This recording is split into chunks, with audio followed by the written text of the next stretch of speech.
Considering my love-hate relationship with Assassin's Creed, it shouldn't come as any surprise that I decided to take a look at the latest entry in the series, which takes a stark departure from the standard gameplay and instead drops you into a 2D version of the stealth action game.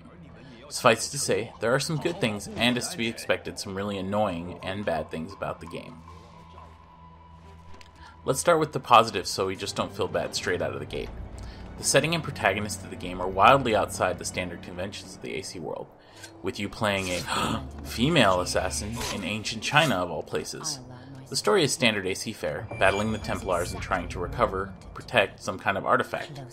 Normally the game uses in-engine as well as pre-rendered cutscenes to convey the story, but in this tale the story is conveyed through pictures similar in style to paintings from the period. The look is nice and the voiceover work is sufficient, although I do wish the dialogue was a bit louder, as the protagonist Xiao Jun seems to be whispering a majority of her lines. Overall, the game does evoke a medieval China quite well, and I'd definitely be interested in a full-fledged game set on that side of the world, just to see something different, as long as it isn't as sparse as AC3's colonial America was.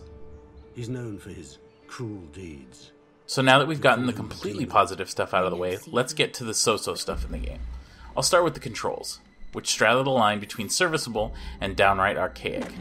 The actual character animations and movement all look good. There just is a real sense that nothing is as responsive as I want it to be. I find myself trying to press something and feel a definite delay in the action being carried out. For instance, when trying to assassinate a guard from the shadows, it shouldn't take 5 seconds to carry out the action, during which time you are completely exposed to other enemies and more often than not get spotted, thus defeating the purpose of using stealth in the first place. Many a decent sequence so far has been ruined by such an animation. In other stealth games of this style, Mark of the Ninja is the paramount of recent memory. It feels very easy to get out of a sticky situation, but here it is nearly impossible to correct yourself once a small mistake is made. So I will advise you to be very deliberate in your actions, lest you end up with a poor rating for the sequence, because you have to engage in the next aspect of the game that isn't handled very well: combat. So as an assassin, of course, it isn't the best to engage in straight-up combat, and your best bet is to kill from the shadows as much as possible. However, this game really makes your character seem very wooden in that combat. Instead of being able to deftly move around, your basic strategy entails holding the B button and pressing a direction on the stick to either block a sword or potentially dodge an arrow or projectile. Even the last game, with its stripped-down combat, at least felt more survivable than this game. I think with a few tweaks to the blocking and dodging, it could be a much more fluid game, which should be the goal with any combat in an Assassin's Creed game. You're supposed to be a badass, not fighting with the controls constantly, just trying to survive.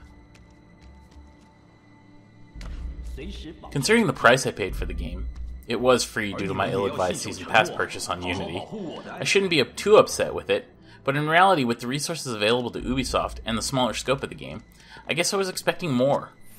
We've seen games like this come from much smaller developers with better gameplay, so there really isn't any reason I can see to explain why this is such a disappointment.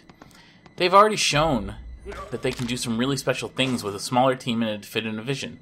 Child of Light, Valiant Hearts, and Grow Home all come to mind from Ubisoft alone, so it doesn't make any sense how their flagship series always seems to get something wrong. I guess if you have the Season Pass, pick it up and give it a try at least to see the different story and setting, but otherwise maybe wait for this to be on a super cheap before giving it a chance.